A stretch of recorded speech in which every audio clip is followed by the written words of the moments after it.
আসসালামু আলাইকুম ওয়া রাহমাতুল্লাহি ওয়া বারাকাতুহু।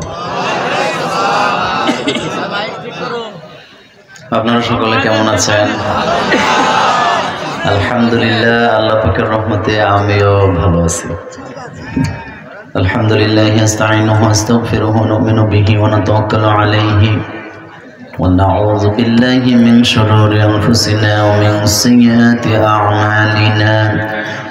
من يهده الله فلا مضل له ومن يضلل فلا هادي له ونشهد أن لا إله إلا الله وحده لا شريك له ونشهد أن سيدنا وحبيبنا ومولانا محمدا عبده ورسوله الذي أرسله بالحق بشيرا ونذيرا وداعيا إلى الله بإذنه وسراجا منيرا.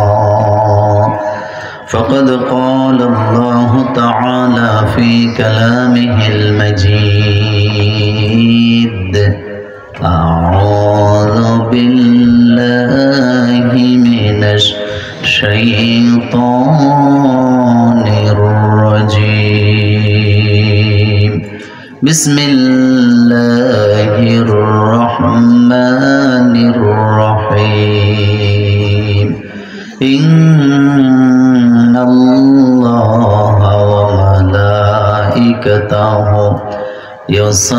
يصلون على النبي يا أيها الذين آمنوا صلوا عليه وسلموا تسليما. সকল দরুদ ইব্রাহিম পড়েন। আল্লাহুম্মা সাল্লি আলা মুহাম্মাদ ওয়া আলা আলি মুহাম্মাদ কামা সাল্লাইতা আলা ইব্রাহিম ওয়া আলা আলি ইব্রাহিম ইন্নাকা হামিদুম মাজিদ। اللهم بارك على محمد وعلى آل محمد كما باركت على إبراهيم وعلى آل إبراهيم إنك حميد مجيد. সকল প্রশংসার মালিকানা কার? আপনারা কি আল্লাহর সাথে রাগ করছেন? আল্লাহর প্রতি কি আপনারা সন্তুষ্ট আছেন? তা আওয়াজটা আসতে হবে না জোরে হবে? একটু বলেন তো, বিশাল আকাশ কার? এই জমিন কার? জমিনে আইন চলবে কার? প্রশংসা চলবে কার? সে আল্লাহর জন্য সকলে বলেন আলহামদুলিল্লাহ। রব্বানা লাকাল হামদ হামদান কাসীরান طيبا মুবারাকান ফীহি। আমরা আমাদের মনিবের দরবারে মুনাজাত করছি, আল্লাহ দয়া করে আজকের এই মাহফিলকে আপনি কবুল করেন। এই অঞ্চলে, এই মহল্লায়, এই জনপদে যত জানা অজানা, নতুন পুরাতন কালিমাগুই মানুষের কবর আছে, আল্লাহ সকল কবর আযাব মাফ করে দেন। যে যত দূর থেকে এসছেন, আল্লাহ সকলকে কদমে কদমে নেক দান করে দেন। যাদের টাকায়, যাদের পয়সায়, যাদের বুদ্ধিতে আয়োজন, আল্লাহ তাদের জন্য, তাদের মা বাবার জন্য জান্নাতে ঘর বানায় দেন। আমার মা বোনদেরকে ক্ষমা করে দেন। সকলকে সহি সালামতে বাড়িতে পৌঁছে যাওয়ার তৌফিক দেন। আজকের এই প্রোগ্রাম 2 দিনের প্রোগ্রাম।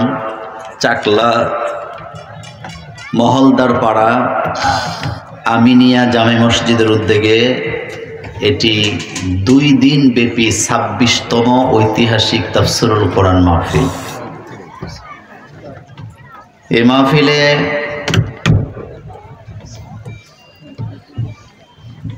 গতকালকেও ছিল, আজকেও আছে। সভাপতিত্ব করছেন জনাব মাহবুব আব্দুল মজিদ, বিশিষ্ট ব্যবসায়ী ও সমাজসেবক। এই প্রোগ্রাম পরিচালনা হযরত মাওলানা হুসাইন আহমেদ। গতকালকে কথা বলেছেন হাফেজ মোহাম্মদ ফরহাদ খন্দকার সাতক্ষীরা। কথা বলেছেন হাফেজ মাওলানা মুফতি আব্দুল্লাহ আল মামুন নিজামী ইসলামী আলোচক। 21 টেলিভিশন ঢাকা। এই প্রোগ্রামে প্রধান আকর্ষণ পীরে কামেল আলহাজ হজরত মাওলানা শরীফুল আমিন সাহেব বসিরহাট 12, প্রধান অতিথি অ্যাডভোকেট এম এ গফুর সাহেব সাবেক চেয়ারম্যান 10 নং মসিমনগর ইউনিয়ন পরিষদ, বিশেষ আলোচক প্রখ্যাত আলেমে দ্বীন বিশিষ্ট ইসলামী চিন্তাবিদ ও গবেষক হজরত মাওলানা সেলিম জাহাঙ্গীর, অধ্যাপক মদনপুর ডিগ্রি কলেজ।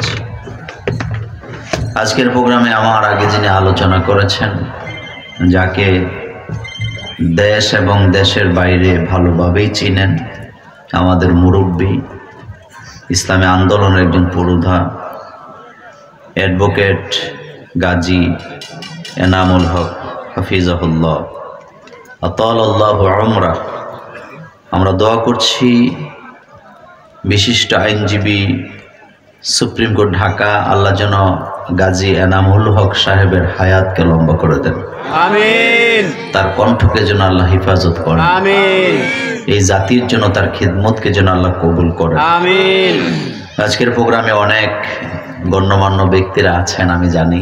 আমার ডাইনে বামে আমার সাথে যিনি এসছেন, আপনাদের এই জনপদের প্রিয় মানুষ অধ্যাপক জাহাঙ্গীর ভাই, তাকে আপনারা সকলে চিনেন।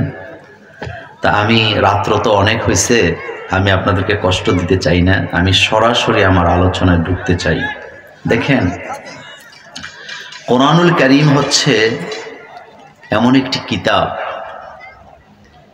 এই কিতাব মানুষকে সঠিক মানুষ বানিয়ে ছেড়ে দেয়। এই পৃথিবীতে একটি দেশ আছে, ওই দেশটির নাম হলো মরক্কো। বলেন তো কি নাম? মরক্কো। ওই দেশটি হলো মুসলিম দেশ, মানে মুসলিম অধ্যুষিত একটি দেশ। ওই দেশের গভর্নমেন্ট সরকার চিন্তা করলেন যে আমরা যে জেলখানায় আসামি ধরে নিয়ে আসি, তো জেলে 1 বছর 2 বছর 6 বছর 12 বছর থেকে বের হয়ে আবার সে অপরাধে কি হয়, জড়িত হয়। তো তারা যাতে বের হয়ে আর অপরাধে না জড়ায়, কি করা যায়? আলেম ওলামাদেরকে ডাকলেন একটা পরামর্শ করার জন্য। আমাদের বাংলাদেশে যারা জেল খাটে, আপনি দেখবেন গরু চোর ধরে জেলে দিছেন, 6 মাস জেল খাইতে বাইর হয়ে সে আর গরু চুরি করে না, এখন সে ডাকাইতে পরিণত হয়। জেল খাটার পরে তার সাহস বাড়ে না কমে? বাড়ে। মারামারি করতে যায় জেলে গেছে, 6 মাস জেল খাটার পরে এবার আর মারামারি করে না, ডাইরেক্ট গুলি করে দেয়। এমন ডাকাত বাংলাদেশে আছে না?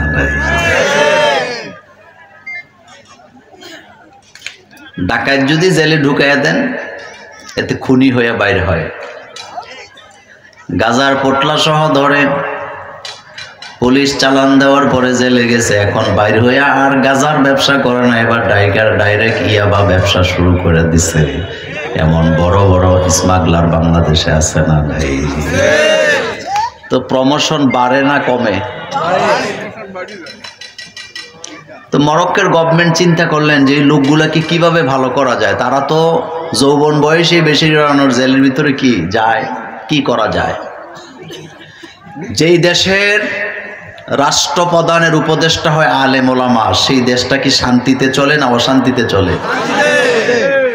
আর যেই দেশের রাষ্ট্রীয় প্রধানের উপদেষ্টা হয় চোর, বাটপার, দুর্নীতিবাজ, বিপদে পড়লে দাড়ি কামায়ও ভাগ্য যায়। কথা ঠিক কিনা? তো মরক্কোর গভর্নমেন্ট চিন্তা করলেন যে মানুষগুলাকে ভালো পথে আনা যায় কিভাবে, তারা যাতে বের হয়ে আর যেন অপরাধে না জড়ায়। ওই এলাকার আলেম ওলামারা তাদেরকে পরামর্শ দিলেন, একটাই রাস্তা আছে, জেলখানার জন্য আইন করে দেন, যারা জেলে থাকবে ফ্রিতে কোনো খাবার খাবে না, কোরআন মুখস্থ করা লাগবে। জেলখানায় বসে বসে খাওয়া যাবে না। আইন করছে মাত্র 3.5 বছর চলে। আশ্চর্য হবেন আপনারা, 3.5 বছরে মরক্কোর জেলখানা থেকে হাফেজের সংখ্যা বের হয়েছে 14,500।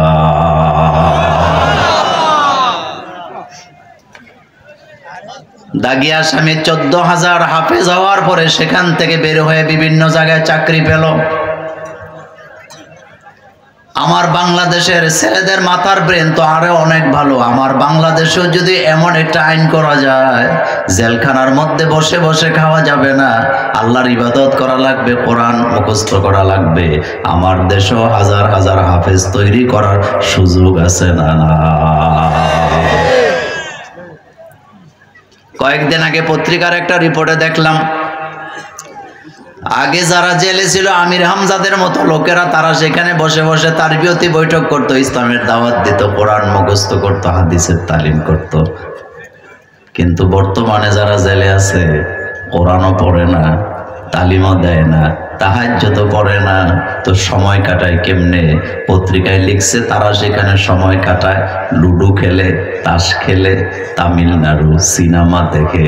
এটা দেখার পরে বুঝলাম বাংলাদেশে একটা প্রবাদ বাক্য আছে, কুকুরের লেজ সোজা হওয়ার সম্ভাবনা নাই। যাদের কপালে হেদায়েত নাই, আপনি জেলে নয়, আপনি যদি কাবার কাছে নিয়েও বেঁধে রাখেন, তাদের কাছে হেদায়েত পাওয়ার কোনো সম্ভাবনা নাই। আমি খুব লম্বা কথা বলতে পারি না, এটা আমার অভ্যাসে নাই, কিন্তু কয়েকটা কথার জবাব দেন। নাম্বার 1, চিরটা কাল বাংলাদেশে ইসলামের বিরুদ্ধে সূক্ষ্ম ষড়যন্ত্র ছিল নাকি ছিল না? ছিল। এখন বোধহয় নাই। আরো জোরে বলেন, আছে না নাই? আচ্ছা বলেন তো, এই বছর বাংলাদেশে মাহফিল কম না বেশি? অনেক মাহফিল দেখে অনেকের মাথাটা নষ্ট হয়ে গেছে, এত মাহফিল কেন বাংলাদেশে? কিছু কিছু লোকেরা বলে এত মাহফিল দিয়া লাভ নাই, কারণ হুজুররাই ঠিক নেই, এই জন্য মানুষ হেদায়েত হয় না। এমন কথা বলার লোক আমাদের যশোরে একজনও না। আপনারা যারা আমার সামনে বসে আছেন, যুবকদের সহ প্রশ্ন করতে চাই, হেদায়েত কি হুজুররা দেয় না আল্লাহ দেয়? হুজুররা কি হেদায়েত দিতে পারে? হেদায়েতের মালিকানা কার? এই পৃথিবীতে প্রথম মানুষ যিনি, আবুল বাশার যাকে বলেন, আদম আলাইহিস সালাম, তিনি পৃথিবীর প্রথম মানুষ, তিনি পৃথিবীর প্রথম নবী, তিনি প্রথম মানুষ। প্রথম নবী হওয়ার পরেও তার নিজের ছেলে কাবিলকে তিনি হেদায়েত দিতে পারেন নাই, কারণ হেদায়েতের মালিকানাটা কার? হযরত নূহ আলাইহিস সালাম তার নিজের ছেলেকে হেদায়েত দিতে পারে নাই। হযরত লূত আলাইহিস সালাম নিজের বিবিকে হেদায়েত দিতে পারে নাই। এক বিছানায় ঘুমায়, এক ছাদের নিচে ঘুমায়। স্বামী স্ত্রীর মধ্যে যত ঝগড়াঝাটি হোক না কেন, ফাঁকে ফাঁকে ভালোবাসাও আছে না নাই? কথা কয় না? দিনের বেলা মারামারি, রাতের বেলা ভালোবাসা। আপনি বলবেন মোল্লা ভাই ঝগড়াই তো করে, ভালোবাসা কখন? আমি বলি ভালোবাসা যদি না থাকতো তাহলে ঝগড়ার পরে বাচ্চা হলো কেমনে?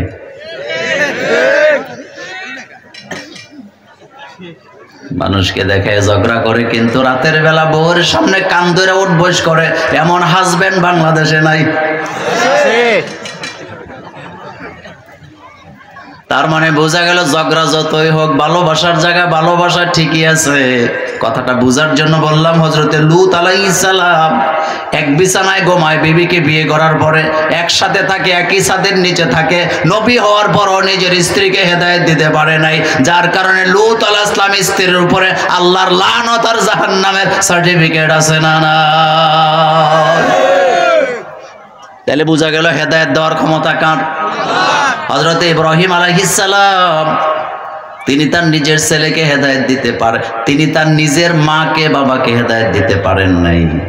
পারছে নাকি? হেদায়েতের মালিকানা কার?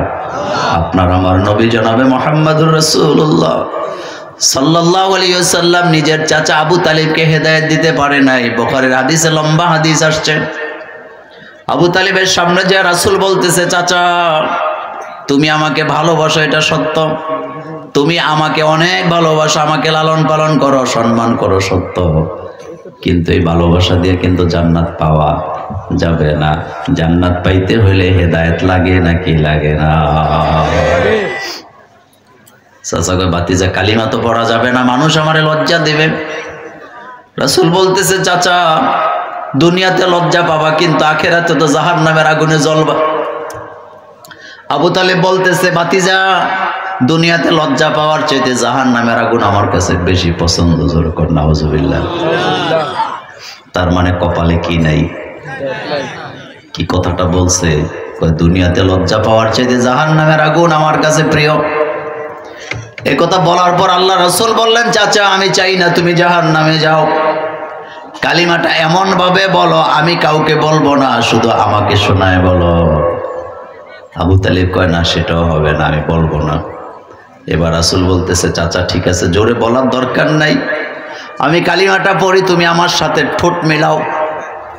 কিয়ামতের ময়দান আল্লাহকে বলবো আল্লাহ আমার চাচা আবু তালিব আমার সাথে কালিমা পড়ছে, তুমি আমার চাচাকে মাফ করে দাও। আবু তালিব রাজি হয়েছে? আবু তালিব বলতেছে না ঠোঁটও মিলানো হবে না। রাসূল কাঁদতেছে। আল্লাহ আয়াত নাযিল করে জানাই দিলেন ইন্নাকা লা তাহদি মান আহবাবতা ওয়ালাকিন্নাল্লাহা ইয়াহদি মান ইয়াশা।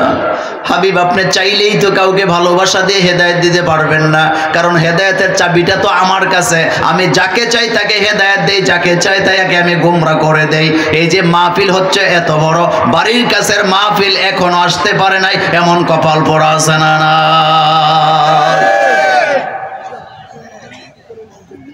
হেদায়েত কে দেয়? আরো জোরে বলেন। আপনাদের মসজিদের খতিব সাহেব যদি হেদায়েতের মালিক হইতো আপনাদের এলাকায় বেনামাজি খুঁজে পাওয়া যেত না। আর আমি মোল্লা নাজিমকে যদি আল্লাহ হেদায়েতের মালিক বানাইতো খালেদা হাসিনারে বোরকা পরায়া দিতাম। আমি তো আমার গোষ্ঠী আমার বংশের মেয়েদের বোরকা পরাইতে পারি নাই, আরেকজনকে পারবো কি?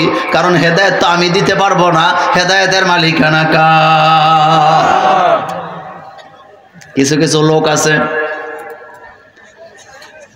মসজিদের পাশে বাড়ি হওয়ার কারণে দূরে কোথাও আত্মীয়তা করতে গেলে জিজ্ঞেস করে তোমার বাড়ি কই? আপনাদের গ্রামের নাম কি? চাটলা মহলদারপাড়া। চাটলা। তো তোমার বাড়ি কই? কয় চাটলা। কোন বাড়ি? কয় মসজিদওয়ালা বাড়ি।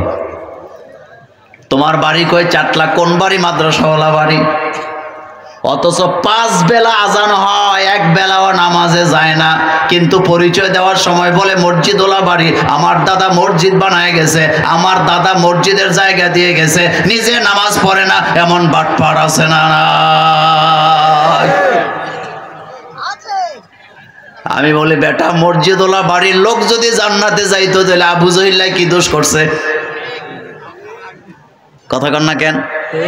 আবু জহিলের বাড়ির কাছে কাবা আছে না নাই? কাবার পরে আবু জহিলের বাড়ি, তারপরে রাসূলের বাড়ি। কিন্তু আবু জহিল জান্নাতি না জাহান্নামী? আর আসতে কন। তো মসজিদওয়ালা বাড়ি কিন্তু নিজে নামাজ পড়ে না, জান্নাতি না জাহান্নামী? আবার ইদানিং কিছু মা বোন আছে নিজের ছেলেরে মাদ্রাসায় পড়ায়, নিজের ছেলেরে হেফজখানায় দিছে, কিন্তু নিজে পর্দা করে না, নিজে নামাজ পড়ে না, এমন মা বোন আমাদের এই এলাকায় নাই। নোয়াখালীর এক মাহফিলে গেলাম, এক নেতা এসে বলতেছে মোল্লা ভাই দোয়া করেন আপনাদের লেজে দইরা যাতে জান্নাতে যাইতে পারি। আমি তখন হাসি দিয়ে বললাম মাশাআল্লাহ বুঝে গেছি যারা জান্নাতে যাবে তাদের বোধহয় একটা করে লেজও থাকবো। লা হাওলা ওয়ালা কুওয়াতা কৌনসা বশর হ্যায়, লা হাওলা ওয়ালা কুওয়াতা কৌনসা বশর হ্যায়, সূরতে বুঝি না মগর দম তো নেহি হ্যায়। অনেক মা বোন আছে নিজেদের ধারণা ছেলে মাদ্রাসায় দিছি হাফেজ হবে, মেয়ে মাদ্রাসায় পড়াইতেছি আলেমা হবে, কিয়ামতের ময়দানে ওই ছেলে মেয়ে আমাকে জান্নাতে নিয়ে যাবে। আমি মোল্লা নাজিম কোরআন সামনে রেখে বলে গেলাম নিজের আমল ছাড়া জান্নাতে যাওয়ার কোনো রাস্তা নাই। তোমার ছেলে হেদায়েত পাইলে, তোমার মেয়ে হেদায়েত পাইলে ওরা জান্নাতে যাবে, কিন্তু তুমি যদি গোমরা থাকো জাহান্নামের আযাব আছে না? ড্রাইভার আর মালিক এক গাড়িতে থাকে না, 2 গাড়িতে থাকে? কয় গাড়ি থাকে? গাড়ি কয়টা? একটা। ড্রাইভারও বসছে, মালিকও বসছে সামনের 2টা সিটে। মালিক বলতেছে আমার কিন্তু আজকে অনেক কাজকর্ম আছে, আমি অনেক ব্যস্ত মানুষ তুই জানোস, সুতরাং কোনো মিনিট লস করা যাবে না।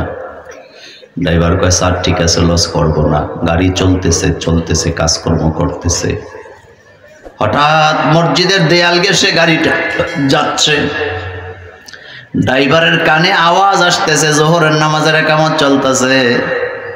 ড্রাইভার গাড়িটা থামায় দিছে, থামায় বলতেছে স্যার আমার ওযুটা রেডি আছে। আপনি তো জানেন আমি জামাত ছাড়া নামাজ আদায় করি না, জামাত ছাড়া নামাজ পড়লে আমার কাছে শান্তি লাগে না। কারণ আপনারা যারা জামাতে নামাজ পড়েন, আমরা যারা জামাতে পড়ি, একা পড়লে মনে হয় যেন নামাজই পড়ি নাই, অতৃপ্তি লাগে কি লাগে না? ড্রাইভার বলতেছে স্যার আমি জামাতটা মিস করতে চাই না, ওযুটা আছে, আমি নামাজটা পড়তে চাই। মালিক তো বলতে পারতো বেটা আমিও নামাজ পড়বো, কিন্তু এটা বলে না। কয় যা নামাজ থেকে তাড়াতাড়ি আসিস। ড্রাইভার চলে গেছে নামাজে। ঢুকার সময় তো ইচ্ছা মতো ঢুকছে, কিন্তু মসজিদের ইমাম যদি কেরাত লম্বা করে, এখানে আপনার কিছু করার আছে? ইমাম সাহেব লম্বা কেরাত দিয়ে নামাজ পড়াবার কারণে নামাজটা একটু দেরি হয়ে গেছে। আসার পরে চোখ রাঙ্গায় বলতেছে বেটা আগেই বলছিলাম অনেক কাজ আছে, নামাজ এত দেরি হলো কেন? এবার ড্রাইভার বলতেছে স্যার একটা কথা বলি, মনে কিছু নিয়েন না। কয় কি কথা? কয় স্যার আপনি যাকে অপছন্দ করেন তারে কি আপনার ঘরে ঢুকতে দেন? আপনারা দেন? আপনি যাকে অপছন্দ করেন, পছন্দ করেন না, তাকে কি আপনার ঘরে ঢুকতে দেন? স্যার আপনি যাকে অপছন্দ করেন, জাহাঙ্গীর ভাই দেয়? দেন? দেয় না। আমারে ঢুকায় ঘরে, পছন্দ করে আর কি। আজকে চা খাওয়াইছে, বিস্কিট খাওয়াইছে, ফল খাওয়াইছে, বিস্কিটটা সবটি খাইয়ে ফেলছে, একটাও আমারে দেয় না। যাকে ভালোবাসেন তাকেই তো ঘরে ঢুকান নাকি? বাইরের লোক ঢুকাবেন? ড্রাইভার বলতেছে স্যার একটা কথা বলি। কয় কি? আপনি যাকে অপছন্দ করেন তাকে কি আপনার ঘরে ঢুকতে দেন? কয় না আমার দরজা তো আসতে দেই না। এবার ড্রাইভার বলতেছে স্যার আপনি যেমন আপনার ঘরে অপছন্দের লোক ঢুকতে দেন না, যার ঘরে নামাজ পড়তে গেছি ওই ঘরের মালিক আল্লাহ আপনার মতো একই অবস্থা। আপনি যাকে অপছন্দ করেন তাকে আপনার ঘরে ঢুকতে দেন না, আর আল্লাহ যাকে অপছন্দ করে আল্লাহ তাকে তার ঘরে ঢুকতে দেয় না, আর যাকে পছন্দ করে ঢুকায় ইচ্ছা মতো বাইরে হইতেও দেয় না। আল্লাহু আকবার বলো মিয়া। মাইরটা কেমন দিছে বলেন তো? কঠিন মাইর। কি মাইর? কি মাইর? ইন্নাকা লা তাহদি মান আহবাবতা। বিশ্বাস করেন হেদায়েত জোর করে পাওয়া যায় না, মসজিদ বানাইলে হেদায়েত হওয়া যায় না। কাবা ঘরের ভিতরে, কাবার বাইরে অনেক মুশরিকেরা কাবার খেদমত করছে, কিন্তু মুশরিকি করার কারণে জাহান্নামের ঘোষণা আছে না? মসজিদ বানায় লাভ হবে না যদি হালাল হারাম না বাঁচেন। এই পয়েন্টে কথা শেষ। তাহলে বলেন তো হেদায়েত কে দেয়? তাহলে মাহফিলগুলা চলার দরকার আছে না নাই? মাহফিল চলবে ততদিন কিয়ামত হবে না যতদিন, কারণ এই মাহফিলগুলা বাংলাদেশের ইসলামকে জীবিত রেখেছে। ঠিক কি না? আল্লাহ যেন আমাদের এই মাহফিলটাকে কবুল করেন। আমরা বলি আমিন। আরো জোরে বলি আমিন। আমার কলিজার ভাইয়েরা, আজকে আমি সূরাতুল আল ইমরানের 26 এবং 27 নম্বর আয়াত থেকে আপনাদের সাথে কয়েকটি কথা বলে আমরা মুনাজাত দেব ইনশাআল্লাহ। লা ইলমা লানা ইল্লা মা আল্লামতানা। আমি একটা কথা আপনাদেরকে বলি, বলেন তো সম্মান দিলে কাউকে সম্মান বাড়ে না কমে? আগে আপনারা যে আপনাদের বয়স যাদের 50, 60, 70 বছর হয়েছে, বলেন তো আগের দিনের মানুষগুলা বেশি সম্মান দিত একজন আরেকজনকে না এখনকার গুলা দেয়?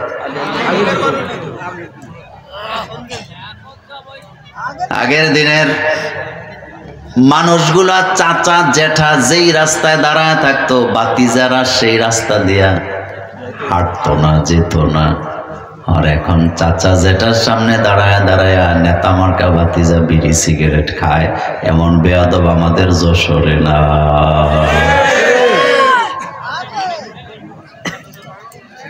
একটা সময় ছিল আমাদের মায়েরা বোনেরা রাস্তাঘাটে মুরব্বি দেখলে সাইটে দাঁড়ায় থাকতো, রাস্তা দিয়ে হাঁটতো না। মা পুরুষটা যাওয়ার পরে তারপরে মহিলাটা যাইতো। আর বর্তমান যুগের অবস্থা এমন, পুরুষগুলোকে অটোরিকশা সিএনজির পেছনে বসাইয়া মহিলারা সামনে বৈশা বাজার করতে যায়, এমন মহিলা বাংলাদেশে আছে না নাই?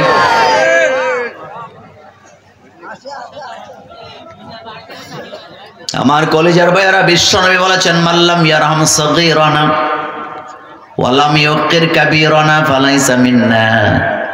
যারা মুরব্বীদেরকে সম্মান করে না আর যারা ছোটদেরকে স্নেহ করে না, তারা আমি বিশ্বনবীর দলের লোক হতে পারে না। তার মানে বোঝা গেল বেয়াদবের জায়গা ইসলামে নাই। একটা সময় ছিল বাসে উঠলে যুবকেরা তাকায় তাকায় দেখতো কোন মুরব্বী দাঁড়ায় আছে নাকি, কোন মহিলা দাঁড়ায় আছে নাকি। যুবকটা দাঁড়াইয়া মুরব্বীদেরকে বসতে দিত, মহিলাদেরকে বসতে দিত। আর এখন সিএনজির ভিতরে, বাসের ভিতরে যুবক উঠে, ঠিক উঠার পরে মুরব্বী দেখলে হেতে মোবাইলের দিকে এমন ভাবে তাকায় থাকে, উপরের দিকে মাথা তোলে না। যদি সিটটা ছেড়ে দেওয়া লাগে, এমন প্রতিবন্ধী আমাদের যশোরেও আছে না না? মুরব্বী বাসে উঠেছে, একজন মহিলা হামেলা নারী বাসে উঠেছে, কিন্তু যুবক তার মোবাইল টিপতেছে, সিটটা ছেড়ে দেয় নাই। এটা যুবক হতে পারে না, এটা সুস্থ হতে পারে না, এটা প্রতিবন্ধী, এটা প্রতিবন্ধী, এটা প্রতিবন্ধী। প্রতিবন্ধী বলেই তো উঠতেছে না। যদি তার বিবেক থাকতো, সে মুরব্বীকে সিটটা কি করত? ছেড়ে দিত। সম্মান দিলে সম্মান পাওয়া যায়। বিশ্ব নবী জুমার খুতবা দিচ্ছেন, হযরতে জারির রাদিয়াল্লাহু তাআলা আনহু দরজায় দাঁড়াইছে, বুখারীর হাদিস। আল্লাহ রাসূল দেখলেন জারির রাদিয়াল্লাহু তাআলা আনহু জায়গা পায় নাই। রাহমাতুল লিল আলামিন নিজের চাদরটা টান দিয়া জারিরের দিকে ঢিল মেরে বলতেছেন, ইজলিস ইয়া জারির, ও জারির তুমি আমার চাদরটা বিছায় বসো। হযরতে জারির কাঁদতেছে, বুকের সাথে চাদরটা লাগায় বলতেছে, রাসূল গো, আপনার চাদরের মধ্যে বসতে পারি, এত ক্ষমতা তো আমার নাই। ও রাসূল, আমি কিভাবে আপনার চাদরে বসবো? তবে আপনি আমার মতো যুবককে সম্মান দিলেন, আমি আল্লাহর কাছে দোয়া করি আল্লাহ যেন আপনার সম্মান বাড়ায়া দেয়। আপনার কাছে আমার প্রশ্ন, বিশ্ব নবী হওয়ার পরেও একজন যুবকের জন্য রুমাল দেয় বসার জন্য। আর আমার বাংলাদেশে অনেক বক্তা আছে, পাবলিক যখন আসে হাতটা মিলাইতে, হাতটা পর্যন্ত মিলায় না, এমন অহংকারী বক্তা আছে না না? এত অহংকারের কিছু নাই। তোমার চেয়ে বড় বড় বক্তা বাংলাদেশে ছিল, এখন তারা হয় গড়ে নতুবা মাটির নিচে। একথা সত্য না মিথ্যা? বাংলাদেশে একজন বক্তা ছিল হাবিবুর রহমান, যুক্তিবাদী। নাম শুনছেন? জি। কথা কন না কেন? জি। নাম শুনছেন? জি। কি কণ্ঠ ছিল তার! ওনারা যখন ওয়াজ করতো, এত বক্তা বাংলাদেশে ছিল না। তার ক্যাসেট শোনে নাই। 90 দশকে এমন মানুষ পাওয়া যাবে না। কি বিনয়ী!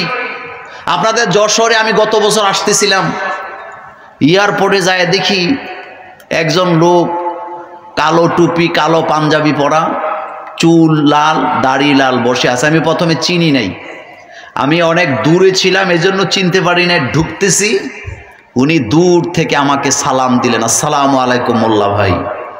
আমি সালামটা নিয়ে দ্রুত ওনার কাছে যাই, বললাম, হুজুর আপনি আমাকে ভাই বলবেন না, আপনি হচ্ছেন আমাদের উস্তাদ।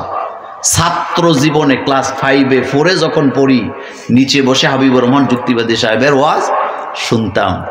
তো উনি আমাকে বললেন যে আপনারা তো এখন যে রাস্তা দিয়ে যান, পিচডালা ব্রিজ, আমি এমনও মাহফিল করছি, একটা মাহফিল করতে যায় 7টা ফেরি পাড়ি দেওয়া লাগছে। এদেশে তো রাস্তাঘাট ছিল না। আমি কথাটা কি বললাম জানেন? তিনি আমাকে বলতেছে, মোল্লা ভাই এখন তো আমাদেরকে আর ওয়াজের জন্য নেয় না, এখন নেয় মুনাজাত করার জন্য। কথাটা কেন বললাম একটু খেয়াল করেন। এত বড় বক্তা বাংলাদেশে চিনে না এমন মানুষ নাই। ওই লোকটা বলতেছে আমার মুনাজাত দেওয়ার জন্য নেয়, এখন আর আমার ওয়াজ কেউ শোনে না। তার মানে আমি যে বক্তা, সারা জীবন বক্তা থাকবো না। অহংকারের কি হলো? একটা মানুষ যদি হাত মিলাইতে আসে, তার সাথে হাত মিলাবার দরকার আছে না? না, হাতটা পচে যাবে। আমি আলহামদুলিল্লাহ করোনা ভাইরাসের সময় হাত মিলেছি মানুষের সাথে, কথাটা কেন বললাম? মাওলানা দেলোয়ার হোসেন সাইদি সাহেবের চাইতে বড় বক্তা বাংলাদেশে আছে নাকি? কথা আসতে কয়। তিনি এখন কোথায়? আরো জোরে বলেন। আল্লাহ যেন তারে জান্নাত দান করেন। কিন্তু কথাটা কেন বললাম, এত বড় বক্তা তো আর বাংলাদেশে হবে না। তিনিও চলে গেছে, কিন্তু ওয়াজের ময়দান আছে। আরো জোরে বলেন। ওয়াজ এখন কম হয় না, আরো বেশি হয়। আল্লাহর জাতের কসম করে বলে, আমি মোল্লা নাজিমও যদি বেয়াদবি করি আর আদব দেখাই, দুইটাই আমার ব্যক্তিগত আমল, কিন্তু আমিও চলে যাব, আমিও একদিন থাকবো না, কিন্তু ওয়াজের ময়দান ঠিকই থেকে যাবে। সম্মান হলো একটা পুঁজি, সম্মান দিলে সম্মান পাওয়া যায়। একজন কৃষক রাসূলের দরবারে এসে বলেন, হুজুর আপনার সাথে দেখা করতে আসছে। আল্লাহ নবী কৃষকের হাত ধরে বললেন, ও মসজিদ নববীর মুসল্লিরা, তোমরা যদি জান্নাতি হাত দেখতে চাও, কৃষকের হাতের দিকে তাকাও, কারণ কৃষকের হাতের কামাই করাটা, রুজি রুটিটা 100% হালাল। সুবহানাল্লাহ বলবেন না? কৃষক বলতেছে, রাসূল আপনি আমাকে এত সম্মান দিলেন, আমি দোয়া করি আল্লাহ যেন আপনার সম্মান বাড়ায় দেয়। বিশ্বনবী ইহুদিদেরকে পর্যন্ত সম্মান দিতেন। একজন ইহুদি মসজিদ নববীর ভিতরে ঢুকলেন, পেশাব করা শুরু করলেন। মনোযোগ আছে আপনাদের? মসজিদের ভিতরে ঢুকে পেশাব করতেছে। আপনাদের যশোরে যদি আপনাদের মসজিদে এসে কোনো ইহুদি পেশাব করে, আপনি তারে কি রাখবেন না মেরে ফেলবেন? হ্যাঁ, ছোট ছোট বাচ্চারাও তারা ধরে পিটাবে।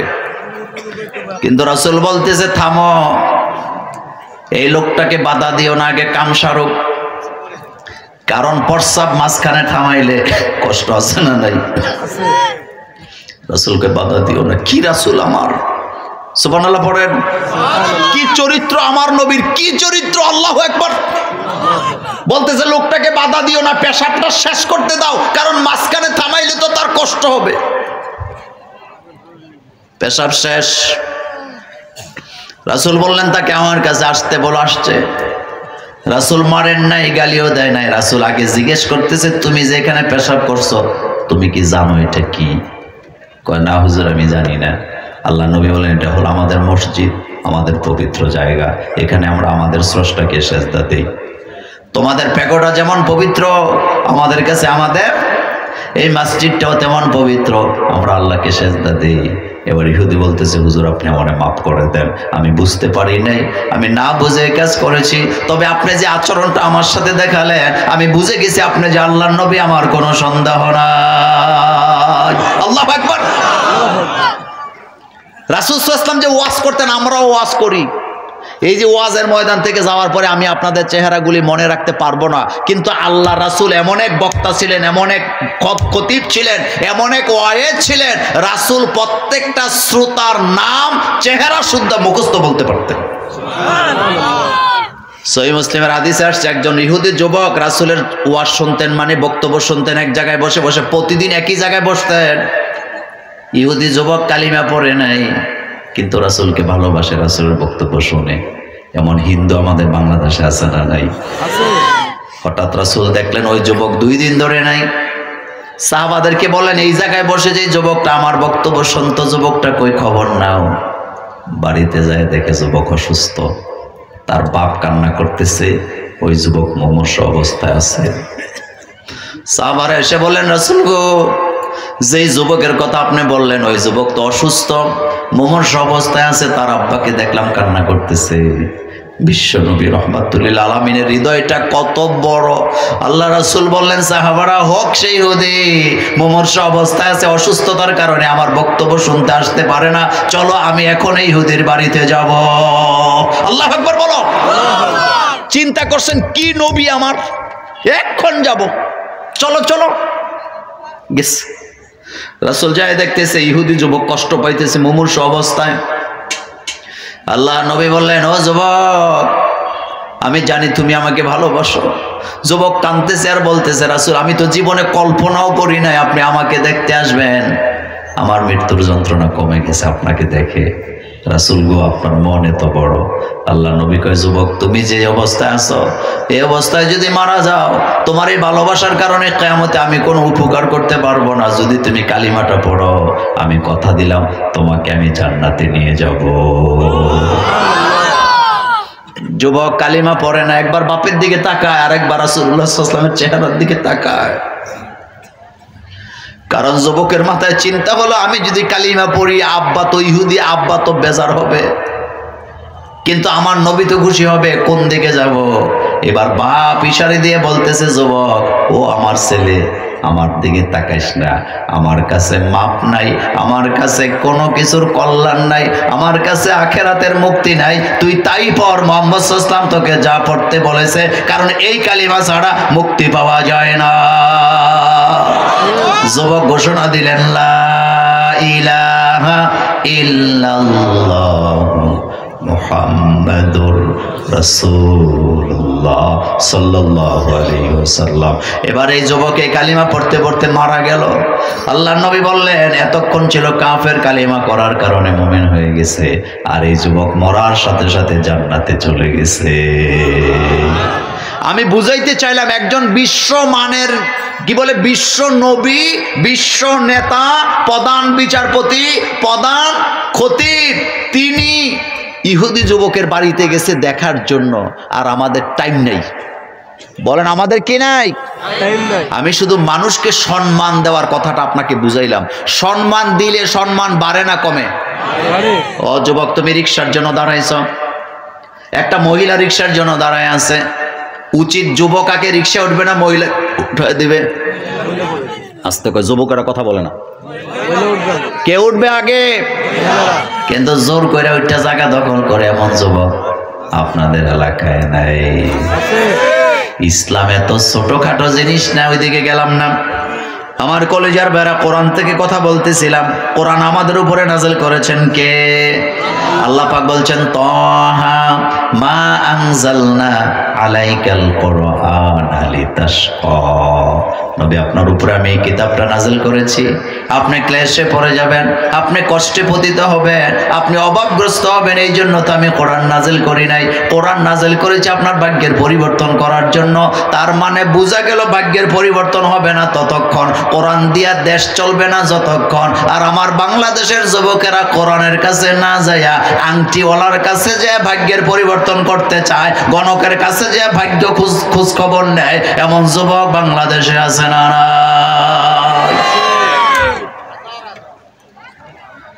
গণকের কাছে যারা একবার যায় 40 দিনের ইবাদত বরবাদ। গণক যেটা বলে সেটা যারা বিশ্বাস করে তার ঈমান নাই।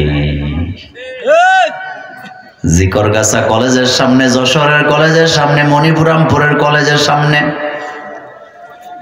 একটা মেয়ে তার পছন্দ হয়েছে, 6 মাস ধরে মায়ের পিছে ঘুরছে, কিন্তু মায়া তারে পাত্তা দেয় না। মনোযোগ আছে আপনাদের? এতে খুঁজতেছে ইন্টারনেটে কোন জায়গায় কালো জাদু পাওয়া যায়, কোন জায়গায় তাবিজ পাওয়া যায়, কোন জায়গায় চিনি পড়ায় দিলে মায়া তার জন্য পাগল হয়ে আসবে। কবিরাজের পিছে পিছে হাজার হাজার টাকা নষ্ট করে প্রেমের সফলতার জন্য। এমন যুবক আমাদের যশোরে না। বেটা, তোর মাথার মধ্যে বিড়ালে পেশাব করছে, যার কারণে ঘটনা বুঝিস না। কারণ কবিরাজে যদি সুন্দরী মায়া তাবিজ করে পাগল করে বিয়ে করতে পারতো, বাংলাদেশের কবিরাজেরা নায়িকাগুলি বিয়ে করে ফেলাইতো। ঠিক কিনা বলো বেটা? তুমি সম্পদ চাও, উত্তম স্ত্রী চাও, কার কাছে চাইবা? আল্লাহর কাছে। কার কাছে? আল্লাহর কাছে। আমরা, আপনারা ছোটবেলা শুনছেন কিনা জানি না, বাংলাদেশে নাকি আগে চোর ধরার জন্য আয়না পরা দিত। শুনছেননি? কি দেয়? কথা কয় না বাঙালি। আমি এরকমের একটা ঘটনা আমার সাথে আছে, ছাত্র জীবনের কথা। আমি একটা লজিং থাকতাম, ছাত্র জীবনে আমরা লজিং থাকতাম আমাদের সময়। তা আমার আব্বা আমাকে একটা দামি শাল কিনে দিছে। আমি এটা ঘরে রেখে গোসল করতে গেছি, আইসা দেখি আমার শালটা নাই। তো একটা কথা আছে, মাল যায় যার, কথা কন না কেন আপনারা? ইমানও যায়। আমি যে মাথায় কত চিন্তা, কে নিল? কাছের মানুষগুলোর বেশি সন্দেহ করতেছে যে তারাই বোধহয় নিস। তা আমার এক দোস্ত ছিল, ওর বাড়ি ছিল ঢাকা কেরানীগঞ্জের দিকে। ও বলল যে, দোস্ত অমুক জায়গায় আয়না পরা দেয়, আয়না পরায় নিয়ে আসলে চোরের চেহারা দেখা যায়। আমার হৃদয়ে একটা জিদ চাপলো যে ঠিক আছে, রাখা যাক, কিন্তু চোরটা দেখে দিব চোরটাকে। 1994-95 ঘটনা। তখনকার সময় 250 টাকা দিয়ে একটা আয়না পরা আনছে। তো যারা আয়না পরায় দিছে তারা আবার বলে দিছে এটা লাল কাপড় দিয়ে মোড়ায় দিছে, বলছে এটা কিন্তু রাস্তাঘাটে খোলা যাবে না, খুললে কিন্তু এটা নষ্ট হয়ে যাবে। তো আগামী দিন শনিবার সকাল ফজরের পরে এতটার সময় সূর্য যখন উঠে আয়নার এই কাপড় সরাইলে আপনি চোরের চেহারা সেখানে দেখতে পাবেন। খুব উৎফুল্লতার সাথে আনন্দের সাথে আয়না এনে একটা টাং ছিল, টাঙের ভিতরে রেখে দিছি। সারা রাত দুই বন্ধু ঘুমাই নাই। কখন সকাল হবে ফজরের পরে দুই বন্ধু আবার লাগছি ঝগড়া। ও কয় ও আগে দেখবো, আমি বলি আমি আগে দেখবো। শেষ পর্যন্ত সিদ্ধান্ত হয়েছে যেহেতু তোর মাল গেছে তুই আগে দেখ। টাংটা খুললাম, ওই যে লাল কাপড়ে মোড়ানো আয়না বাইর করলাম, মনে মনে চিন্তা করতেছি, খুব এক্সাইটেড অবস্থা যে কারে জানি দেখি, কারে জানি। বিশ্বাস করেন দোস্ত কয় দোস্ত তাড়াতাড়ি খোল। আমি আয়না হাতে নিয়ে উপর থেকে নিচের দিকে যখন কাপড়টা সরাইতেছি, সরায় সরায় আয়নার দিকে যখন তাকাইছি, আয়নার দিকে তাকায় দেখি শাল গেছে যার চেহারা দেখা যায় তা।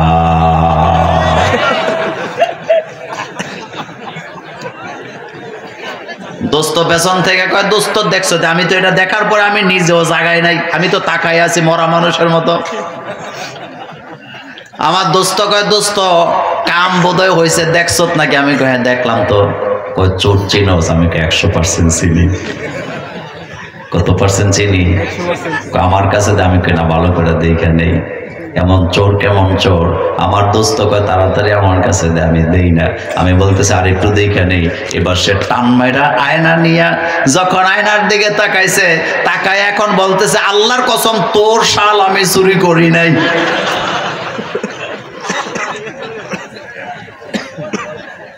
গণকের কাছে যাবেন না, গণকের কাছে গেলে ঈমান থাকবে না। তাবিজের কাছে যাইয়েন না, তাবিজের কাছে গেলে ঈমান থাকে না। আয়না পড়া দিয়ে চোর যদি ধরা যেত, বাংলাদেশে গোয়েন্দা বিভাগের কোনো দরকার ছিল না। আর তাবিজ দিয়ে যদি রোগ ভালো করা যেত, তাইলে MBBS ডাক্তার FCPS এর কোনো দরকার ছিল না। কোরআনের কাছে শেফা ঠিক, তবে তাবিজের কাছে কোনো শেফা নেই। দোকান দিছে একটা দোকান, দোকানের সময়ও দেয় না, শ্রমও দেয় না, কিন্তু ভাগ্যের পরিবর্তন করার জন্য মাটির একটা ঢাকনার মধ্যে তাবিজ তোমার লেখে দোকানের দরজার পাশে লটকায় রাখে। এটা বোধহয় যশোরে নাই? কথা কন না কেন? আছে, আছে না নাই? চিন্তা করেন তো, ভাগ্যের পরিবর্তন হবে তখন আপনি শ্রম দিবেন যখন। শ্রম দেওয়া ছাড়া ভাগ্যের পরিবর্তন হওয়ার কোনো সম্ভাবনা নেই। এই কথাটা আল্লাহ পাক বলছেন তাহা মা আনজালনা আলাইকাল কুরআনা লিতাশকা। নবী গো আপনার উপর আমি কোরআন নাযিল করেছি, আপনি ক্লেশে পড়ে যাবেন, আপনি কষ্টে পতিত হবেন, এই জন্য তো কোরআন আমি নাযিল করি নাই। কোরআন নাযিল করেছি আপনার ভাগ্যের পরিবর্তন করার জন্য। তার মানে ভাগ্যের পরিবর্তন করতে হলে বাংলাদেশে কোরআনের আইনের দরকার আছে না? না। রাজত্ব কার? আল্লাহ।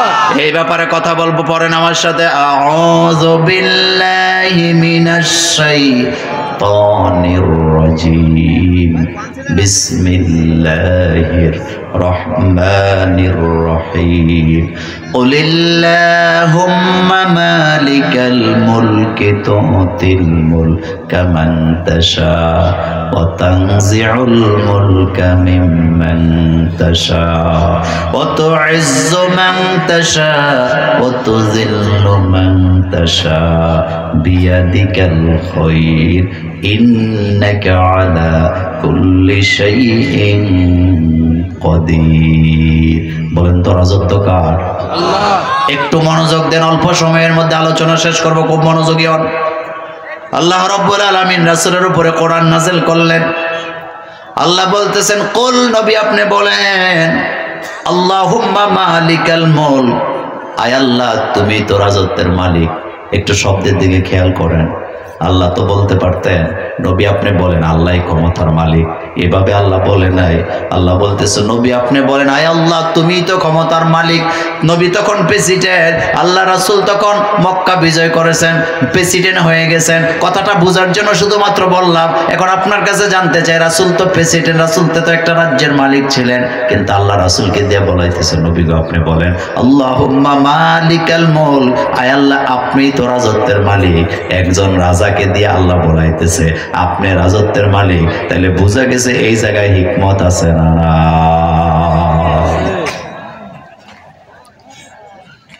মনে মনে বিশ্বাস করবেন রাজত্বের মালিক শুধুমাত্র আল্লাহ, পৃথিবীর কোনো মানুষ রাজত্বের মালিক নয়। আপনি বলবেন মোল্লা ভাই আমাদের দেশে যারা প্রধানমন্ত্রী হয়, প্রেসিডেন্ট হয়, অথবা আমেরিকায় প্রেসিডেন্ট হয়, ইন্ডিয়াতে প্রেসিডেন্ট হয়, রাশিয়াতে হয়, আমার কলেজের ভাইয়েরা আপনারা বলবেন তাহলে তারা কারা? তারা আসলে ক্ষমতার মালিক না, তারা হলো কেয়ারটেকার। কথা কন না কেন? তারা কি? আরো জোরে বলেন। আসল মালিক কে? কেয়ারটেকার বুঝেন তো আপনারা?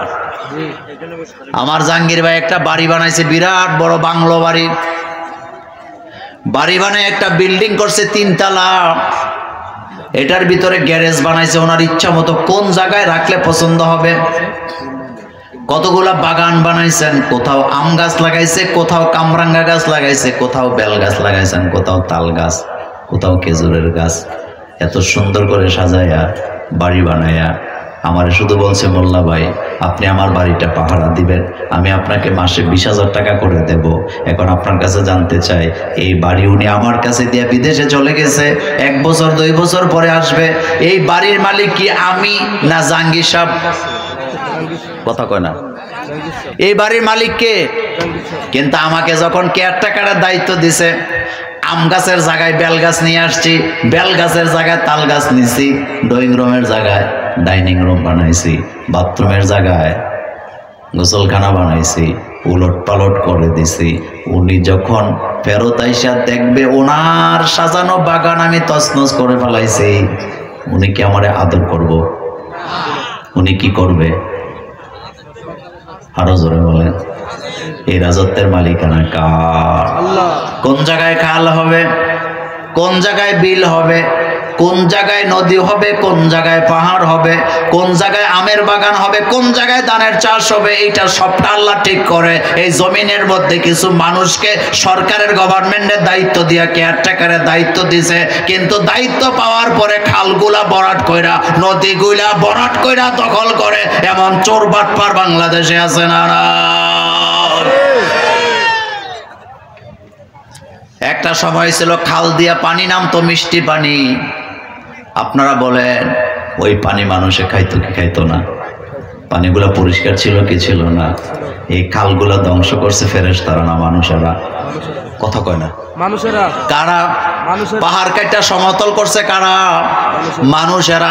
নদীকে আঁকা বাঁকা থেকে সোজা করে দিয়েছে মানুষেরা, নদী ভরাট করে ফেলছে মানুষেরা, যার কারণে জমিনের মধ্যে ফাসাদ সৃষ্টি হয়েছে। আল্লাহ বলছেন জহারাল ফাসাদু ফিল বাররি ওয়াল বাহর বিমা কাসাবাত আইদিন নাস। এই জমিনের মধ্যে যত ফাসাদ সৃষ্টি হয়, টর্নেডো আসে, গজব আসে, সবগুলা মানুষের কামাই করা। রাজত্বের মালিক আল্লাহকে মনে করে যদি পরিবেশটা ঠিক রাখতাম, আমরা ওই শান্তি পেতাম। রাজত্ব কার? আল্লাহর। আল্লাহ পাক বলতেছেন নবী গো আপনি বলেন আল্লাহ আপনি তো রাজত্বের মালিক। এখন আল্লাহ রাজত্বের মালিক, তিনি একজনকে কেয়ারটেকারের দায়িত্ব দেওয়ার পরে যারা আল্লাহর উপর আস্থা বিশ্বাস রাখে তাদের মাইরা ফেলায়, একজনের জেলে ঢুকায়, একজনের ফাঁসি দেয়, আরেকজনের জান মালের ক্ষতি করে, আরেকজনের লটকায় রাখে, আরেকজনকে দৌড়ানি দেয়। এমন চোর বাটপার আমার দেশেও আছে না? তো তোমার এত বাহাদুরি কিসের? এই রাজ্যের মালিক তো তুমি না, তুমি তো পাহারাদার, অল্প কিছুদিনের মধ্যে আসছো, কয়েকদিন পরে আবার চলেও যাবা। চিরস্থায়ী রাজত্বের মালিকানা তুমি পাও নাই। চিরস্থায়ী মালিকানা, রাজত্বের মালিকানা কার? বাদশাহ মালে মস্তে মাগরিবে হালে মস্ত, বাদশাহ মালে মস্তে মাগরিবে হালে মস্ত, খোপে রোয়া নাজে মস্তে আশেকা দিদারে মর।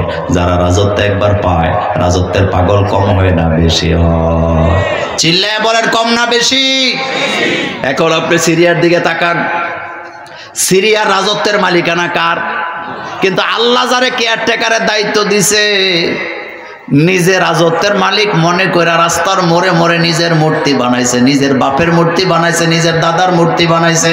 আল্লাহ সহ্য করেন নাই, যার কারণে রান্না করে রাতের বেলা খেতেও পারে নাই, মূর্তিও শেষ, খাবারও না খায়া দেশ থেকে পালাইছে। এমন ঘটনা আছে না? তাইলে বলেন রাজত্ব কার? চিল্লায় বলো রাজত্ব কার? আল্লাহর। এই আসাদ পরিবার নিজের বাপের মূর্তি বানায় বানায় জমিনে জানান দিছে রাজত্ব আমার। মূর্তি বানায় যারা আল্লাহ রাজত্ব নিয়ে টানাটানি করে, তারা ফেরাউন নাই মূর্তি বানাইছে, ফেরাউন শেষ। নমরুদ্দায় মূর্তি বানাইছে নিজের, নমরুদ্দায় শেষ। বাশার আল আসাদ তার বাপের মূর্তি বানাইছে, তার নিজের মূর্তি বানাইছে, মূর্তিও নাই, বাশারও নাই, দেশও নাই, রাজত্বও নাই, কিন্তু জমিনের রাজত্ব কার? আহারে, নমরুদ কত বড় ক্ষমতার মালিক ছিল।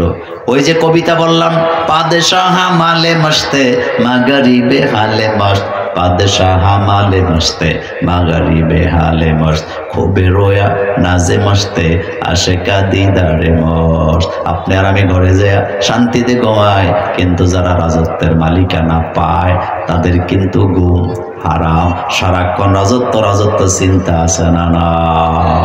নমরুদ একটা সিংহাসনে বসে আছে, রাতের বেলা স্বপ্নে দেখতেছে সিংহাসনে বসা।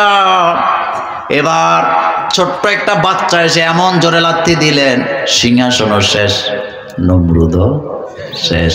চিৎকার দিয়ে ঘুম থেকে জাগছে, উপদেষ্টাদেরকে ডাকাইছে, মন্ত্রী পরিষদকে ডাকাইছে, সবারে ডাকায় বলতেছে, এটা আমি কি স্বপ্ন দেখলাম? একটা ছোট বাচ্চা এসে আমাকে লাথি মারলো, আমাকে পেছনে ফালাই দিল, আমার রাজত্ব শেষ, আমিও শেষ। আখবিরনি, এই ব্যাপারে আমাকে তোমরা জানান দাও, ঘটনার ফলাফল কি হতে পারে? একজন আহলে কিতাবের লোক বললেন, ও মাননীয় রাষ্ট্রপ্রধান, মাননীয় মহারাজ, যেই স্বপ্ন আপনি দেখছেন, এই স্বপ্নের তাবির হলো আপনার রাজ্যের ভিতরে বাচ্চা হবে, বাচ্চা হইলে ছেলে হবে, ছেলে হইলে নবী হবে, নবী হইলে নেতা হবে, নেতা হইলে আপনার রাজত্ব শেষ। নমরুদ কয়, তাহলে কি করা যায়? এই পৃথিবীতে স্বৈর শাসকরা যত আইন করছে জনগণের কল্যাণে করে নাই, নিজেরে বাঁচানোর জন্য আইন করছে।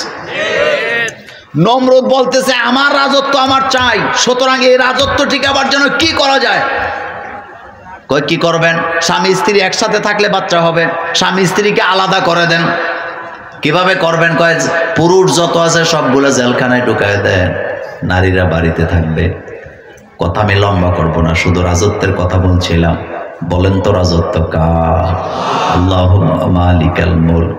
নমরুদ এত বড় কলা কৌশল কইরা স্বামী স্ত্রীরা আলাদা করছে, কত বড় জাহেল, পুরুষগুলাকে জেলখানার ভিতরে ঢুকাইছে। কিন্তু আল্লাহর সিদ্ধান্ত ইব্রাহিমকে দুনিয়াতে পাঠাবেন। ইব্রাহিম তো এমন নবী, মা কানা ইব্রাহিম ইয়াহুদিয়্যা ওয়ালা নাসরানিয়্যা ওয়ালাকিন কানা হানিফাম মুসলিমা। সেই ইব্রাহিম আসলামের আব্বা জেলে, তিনি আর্কিটেকচার ছিলেন, একজন ডিজাইনার ছিলেন। ঘুম থেকে রাতের বেলা জাগছে, বিবির কথা মনে হয়েছে, তিনি এখন রওনা দিছে, বিবির কাছে যাবে। 3টা গেট ছিল। ইব্রাহিম আলাইহিস সালামের আব্বা যখন গেট দিয়ে বাইরে হইতে গেছেন, যাইয়া দেখে দুই পাশে 2 জন করে দারোয়ান, এক প্রথম গেটে 2 জন, পরের গেটে 2 জন, তার পরের গেটে 2 জন। কিন্তু আল্লাহ রব্বুল আলামিন ওই দারোয়ানদেরকে এমন ভাবে ঘুম পাড়ায় দিছে, তাদের নাকের ডাক শোনা যায়। ইব্রাহিম আলাইহিস সালামের আব্বা নিশ্চিত, যারা নাক ডাকে তারা কখনো জাগ্রত হতে পারে না। তিনি সোজা চলে গেলেন বিবির কাছে। আমার কলেজের ভাইয়েরা, নমরুদ রাজত্বের মালিক, কেয়ারটেকার হওয়ার পরেও আল্লাহর বিরুদ্ধে আইন করলেন নবী যাতে দুনিয়াতে আসতে না পারে, আর দারোয়ানদেরকে ঘুম পাড়াইয়া নবীকে মায়ের পেটে যাওয়ার ব্যবস্থা করে দিলেন কে? সুবহানাল্লাহ পড়েন। তাহলে রাজত্ব কার? এই কথাটা আল্লাহ বলছেন, কুলিল্লাহ, পড়েন, কুলিল্লাহুম্মা মালিকাল মুলকি তুতিল মুলকা মান তাশা। এতটুকু বলে শেষ করে নাই। নবী গো, আপনি বলেন, তুতিল মুলকা মান তাশা, আল্লাহ আপনি যারে চান তাকে আপনি রাজত্বের মালিক বানান। ওয়া তানজিউল মুলকা মিম্মান তাশা, আপনি যারে চান তাকে রাজত্ব থেকে টেনে নামায়া দেন। এখন বলেন তো, নমরুদকে ক্ষমতা থেকে নামায়া দিছে কে? নমরুদের ক্ষমতা আর সিরিয়ার বাশার আল আসাদের ক্ষমতা একরকম না।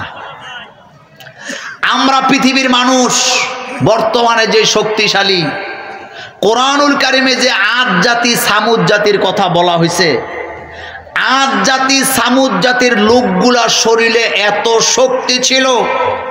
আপনাদের এলাকায় মাটি কাটে যে ভেকু আছে না? আছে, কথা কন না কেন? আছে। বেকুরে আপনারা কি বলেন? ডেজার বলেন। এক একটা কি বলে এরকম, এটারে কি বলে? এবার এটা এইভাবে যে উঠায় খাবলা মারে, বাকেট বলে, আবার বেলচা বলে। হ্যাঁ, এরকম যে মারে, কতটুকু মাটি উঠায়।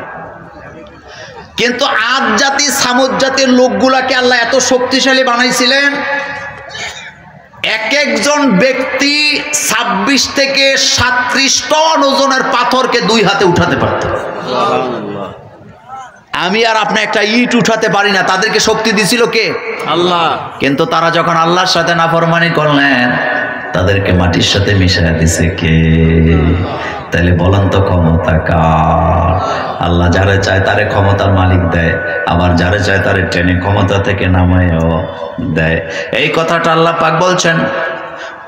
ও নবী, আপনি বলেন কুলিল্লাহুম্মা মালিকাল মুলক, আল্লাহ আপনিই তো রাজত্বের মালিক। রাজত্বের মালিক অর্থ হলো যা কিছু চাওয়ার দরকার চাইতে হবে কার কাছে? দুনিয়ার কোনো মানুষের কাছে কিছু চাই লাভ নাই, মানুষ আপনাকে দিতে পারবে না। অনেক মায়েরা বোনেরা আছে নিজের কষ্টের কথা মানুষের কাছে শেয়ার করে।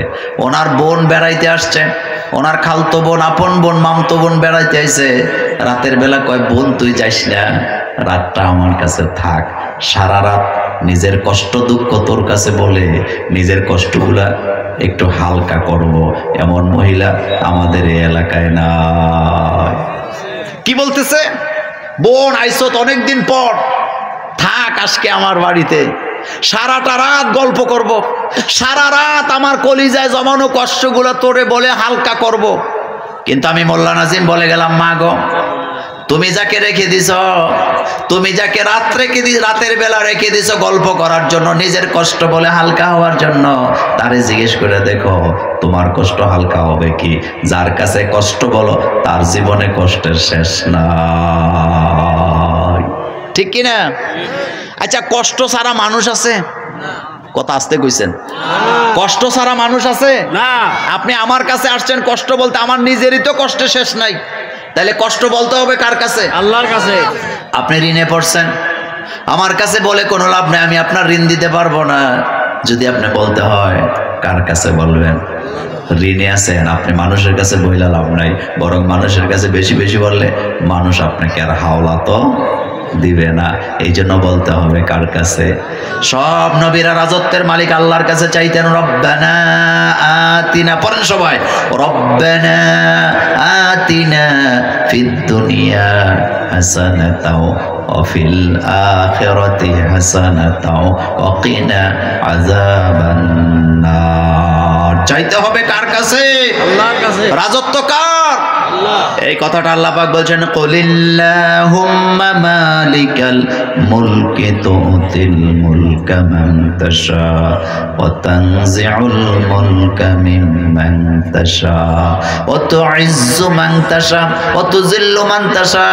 আল্লাহ বলেন, আমি যারে চাই আমি আল্লাহই তার ইজ্জত দেই। নবী আপনি বলেন, আল্লাহ আপনি ইজ্জতের মালিক, আপনি বেইজ্জতের মালিক। অহংকার করার কিছু নাই।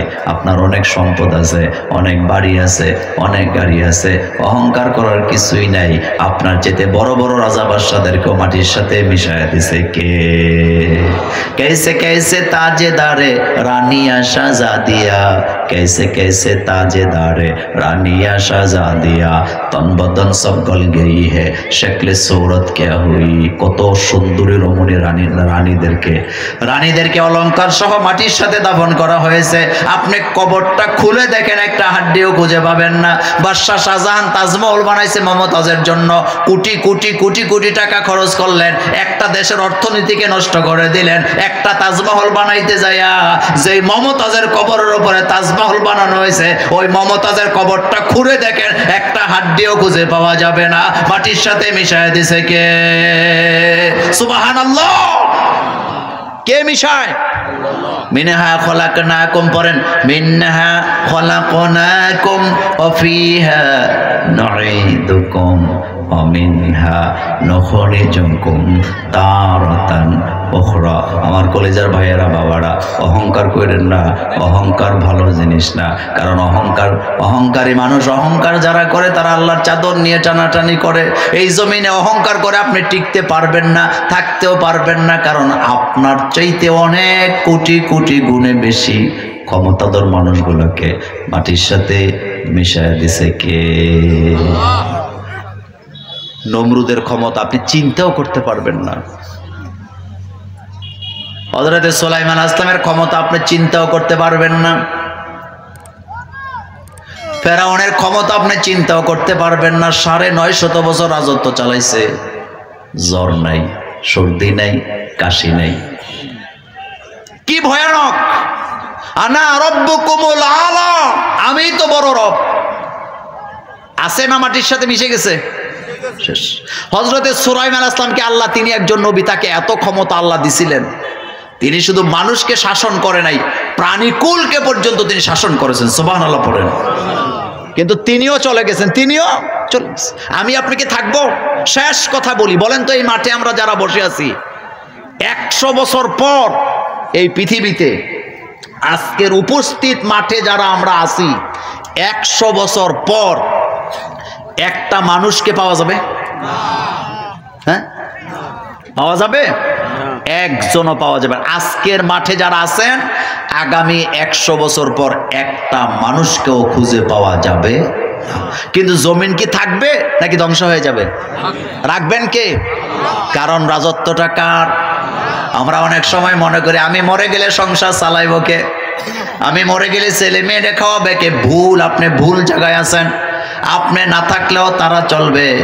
বিশ্বাস করেন, আপনি যেদিন মারা যাবেন ২৪ ঘন্টাও যাবে না। আপনি সংসার চালান, আপনি পরিশ্রম করেন, আপনি মাছ ধরা ছেলে মেয়েরে খাওয়ান, আপনি মাটি কেটে ছেলে মেয়েরে খাওয়ান, আপনি কৃষিকাজ করে ছেলে মেয়েরে খাওয়ান, আপনি শ্রমিক, আপনি ছেলে মেয়েরে খাওয়ান, রিক্সা চালায় খাওয়ান। আমি মোল্লা নাজিম বলে গেলাম, আপনি মরার পরে এই লোকগুলা ২৪ ঘন্টাও উপবাস থাকবে না। আপনাকে মাটি দিয়েই খাবার নিয়ে টানাটানি শুরু। বুঝাইতে পারি নাই? আপনি সংসারের সব দায়িত্ব আপনার কাঁধে। আপনি বুঝতেছেন আপনি ছাড়া তাদের সংসার চলে না। কিন্তু বিশ্বাস করেন, আপনি যেদিন মারা যাবেন এদিনও তারা খাবে। খাবে না? খাবে না? ২৪ ঘন্টাও তারা উপাস থাকবে না। কেন বুঝি না, কেন বুঝি না, কেন বুঝি না। আপনার স্ত্রী, আপনি মনে করতেছেন আপনি মরে গেলে পাগল হয়ে কবরে চলে যাবে। না, এটা আপনার ভুল ধারণা। ও মায়েরা, বোনেরা, তুমি মনে করো তুমি মরে গেলে তোমার স্বামীটা পাগল হয়ে যাবে, একেবারে ভুল ধারণা। মাগো, তুমি মরে যাওয়ার পরে ৪০ দিনও যাবে না, ৩ দিনও যাবে না, তোমার স্বামী মনে মনে পরিকল্পনা করবে আরেকটা বিয়ে কিভাবে করা যায়। আর তুমি স্বামী মরে গেলে তোমার স্ত্রীও পরিকল্পনা করবে যৌবন থাকলে বিয়ে করার, অথবা বিয়ে যদি নাও করে তোমার কথা মনে থাকবে না। তার জীবন তার পথে চালাবার দায়িত্ব কার? ৮ জন ১০ জন বাচ্চা রেখে বাপটা মরে যায়, এই বাচ্চাগুলারে খাওয়ায় কে? এই বাচ্চাগুলারে মানুষ করে কে? তা আমি আর আপনি কে? আমি আর আপনি হইলাম ক্ষণস্থায়ী। আসলাম, চলে গেলাম। রাজত্বের মালিকানায় কখনো আমরা বসতে পারবো না। কুল্লু মান আলাইহা ফান ওয়া ইয়াবকা ওয়াজহু রাব্বিকা যুল জালালি ওয়াল ইকরাম। এই পৃথিবী সহ সৃষ্টি জগৎ ধ্বংস হয়ে যাবে, ধ্বংস হবেন না যিনি, তিনি কে? তিনি রাজত্বের মালিক, তিনি রাজত্বের মালিক। কবরের ভিতরে যাওয়া লাগবে। আমার দাদা গেছে, আমার দাদার দাদা গেছে, আমার বাপও গেছে, আমারও থাকার কোনো সুযোগ নাই। যাওয়ার আগে নিজের আমলটা ঠিক করার দরকার আছে না? না। খাবেন হালাল না হারাম? আসতে কইছেন? পরিশ্রম করে খান, হালাল খান, আপনি জান্নাতি। পরিশ্রম করে খান, আপনি হালাল খান, আপনি জান্নাতি। আপনি হারাম টাকা দিয়ে এসি রুমে ঘুমান, আপনি জাহান্নামে যাওয়া লাগবে। কারণ রাসূল বলছেন লা ইয়াদখুলুল জান্নাতা জাসাদ গুযিয়া বিল হারাম। যেই শরীরে রক্ত মাংসগুলা তৈরি হয়েছে হারাম খাদ্য দিয়া, ওই শরীর কখনো আল্লাহর জান্নাতে যেতে পারবে না। আমার কলিজার ভাইয়েরা, অনেক দূর থেকে জার্নি করে করে আমরা আসি, কিন্তু একটা জায়গায় খারাপ লাগে। সেটা হলো, আমি কিন্তু এই এলাকায় যশোরে মাহফিল একটা কারণে দিতে চাই না। সেটা কি জানেন? সেটা হলো দাওয়াত দেয় বক্তা, কিন্তু দূর থেকে আইনা মাহফিল দেয় একেবারে গভীর রাত্রে, যেটা আমার জন্য ক্ষতি, আপনাদের জন্য কি ক্ষতি। আচ্ছা বলেন তো, ফজরের নামাজ জরুরি না মাহফিল শোনা জরুরি? তা আমরা তো মানুষ, আমাদের মধ্যে মানবীয় গুণ আছে না? আমরা যখন ঘুমাই, আমরা কি একেবারে ফেরেশতা না? আমাদের রিমোট কন্ট্রোল আছে যে যখন ইচ্ছা তখন উঠতে পারি। এমনও তো সময় যায়, এক ঘুমে 4 ঘন্টা 5 ঘন্টা কি হয়ে যায়, পার হয়ে যায়। এখন একটা প্রশ্নের জবাব দেন, নামাজ আগে না ওয়াজ আগে? তো রাইতের 1টা 1:30 পর্যন্ত ওয়াজ করে ফজরের নামাজ কোন সময়? ফজরের নামাজ কোন সময়? আর এই বছর মাহফিল কম না বেশি? এজন্য আপনাদের জন্য আমার পরামর্শ থাকবে, 10টার মধ্যে মাহফিল শেষ করবেন, বরাবর 10টায়, সর্বোচ্চ 10:30। এর বাইরে মাহফিল আল্লাহর হস্তে নিবেন না। দরকারটা কি? আপনি মাগরিবের পর থেকে আলোচনা শুরু করলেন, এখন রাতের বাজে কয়টা? বরাবর 12টা। তো আপনি গণেন তো, 5টা বাজে মাগরিবের আজান দিছে না? 5টা 10 12তে মাগরিবের আজান, তো 6 7 8 9 10 11 12, 7 ঘন্টা মাহফিল। আচ্ছা বলেন তো, 7 ঘন্টা একটা মানুষ এক জায়গায় বসে থাকতে পারবে? আমি মাঝে মধ্যে আপনাদের মতো বসে আমি 5 মিনিটও থাকতে পারি না, তখন আপনাদের কষ্টগুলো অনুভব করি।